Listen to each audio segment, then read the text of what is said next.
Most people don't understand what separates strong musicians from those who can't really play.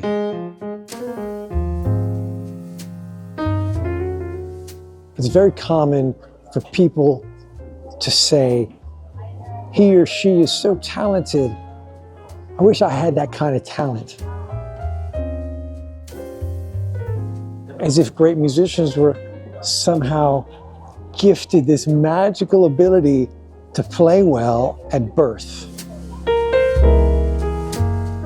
While there are certainly people that have more natural ability than others, nobody's born with the ability to play an instrument and improvise killer solos.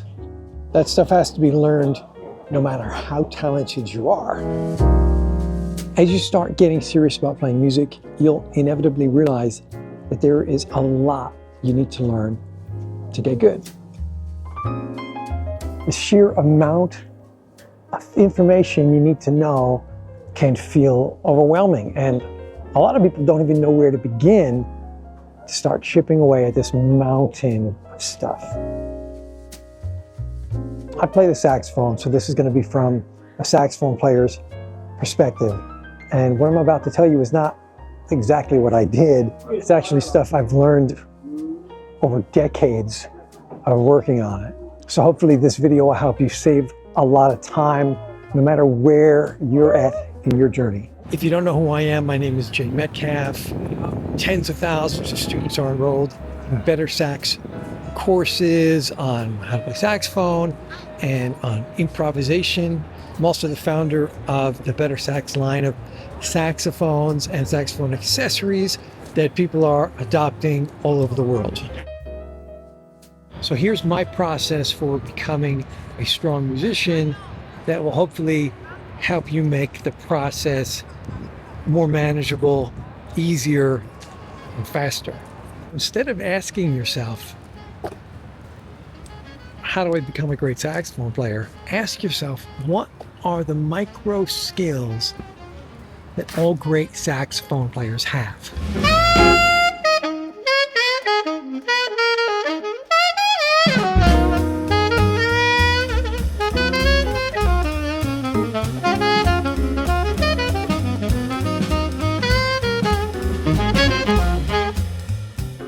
You could focus your energy on each one of these skills one at a time, rather than looking at this monstrous task of doing it all at once. And all together, that adds up to being a great saxophone player.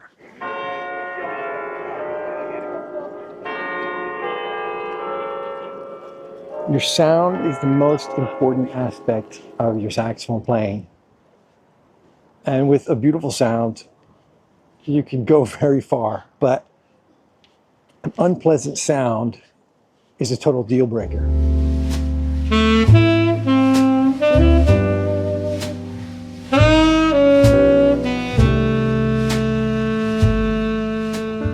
Developing a beautiful saxophone sound is pretty easy, but the first thing you need to know is what a beautiful sound sounds like. And the only way to do that is by listening to great saxophone players and emulating them as much as you possibly can.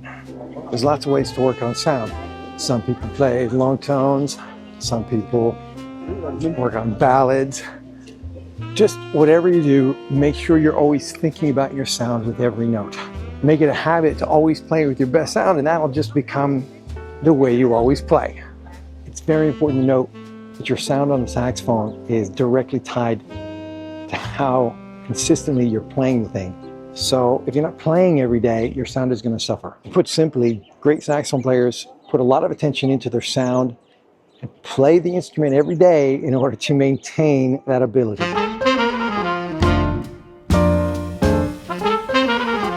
Great saxophone players have impeccable rhythm. Again, this micro skill on its own is not particularly difficult. It does take a significant amount of work and time, though.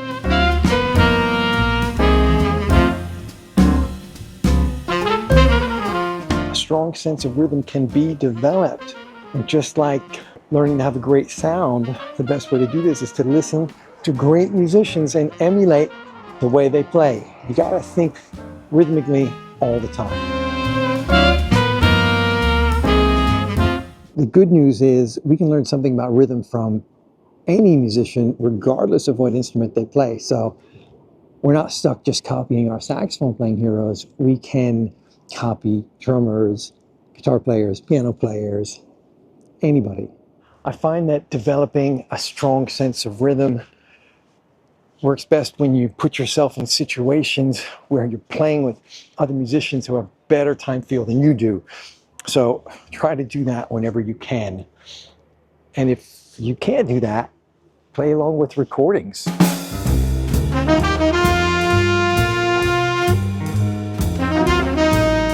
Great saxophone players have a technical mastery of their instrument. Their fingers can move around the horn and execute anything that they need to play with a beautiful sound and solid rhythm. Anyone can develop good technique. It just takes time practicing. But in order to maximize the time you spend practicing, there are a few things you can do.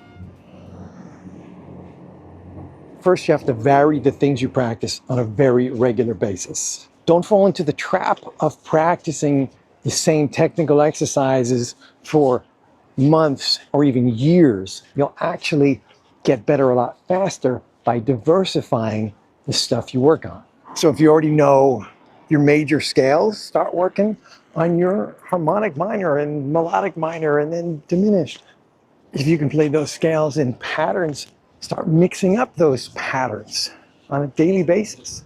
Our goal is to be able to play any combination of fingerings we may come across. But if we limit ourselves to only practicing basic scales and arpeggios, we're not going to be prepared for most of the stuff we need to be ready for. Another shortcut for developing technique is playing slowly and shooting for 100% accuracy. Slow and accurate is infinitely more efficient than fast with mistakes. Developing clean and accurate technique is not that hard on its own. Anybody can develop this micro skill. You just have to work at it consistently and have patience.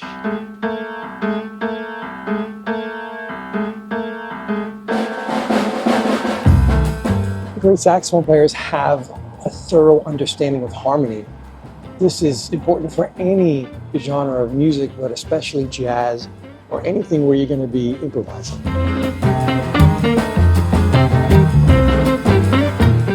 Harmony refers to chord progressions and the music theory we use to communicate that information. Now, while it can get somewhat complex, 99.9% of songs are composed using a relatively small set of harmonic building blocks.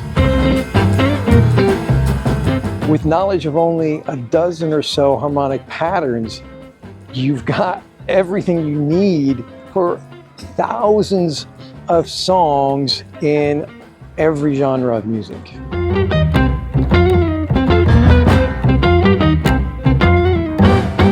On its own, becoming proficient in harmony is easy, and anyone can learn this micro skill. Spending 5 minutes a day at the piano playing chord progressions would be enough over time.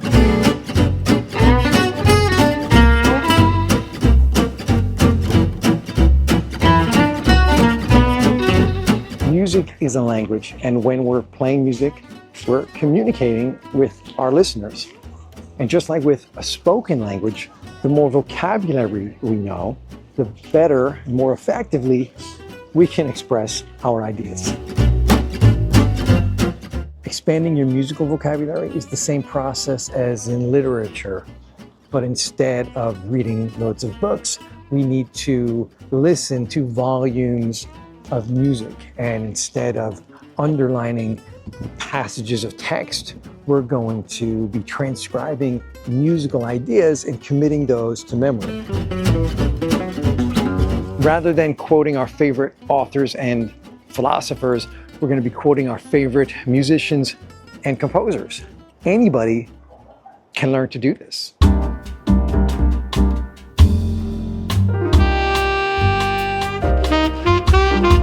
Great musicians know songs, lots of them, and they're always learning new ones. Songs are the currency of music in every genre. The average person knows the melodies to hundreds of songs, even if they're not a practicing musician.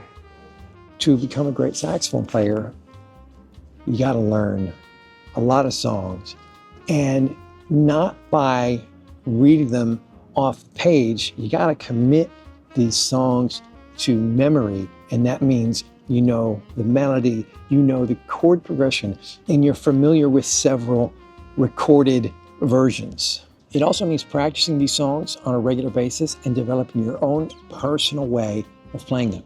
Again, anyone can acquire this skill by doing the work.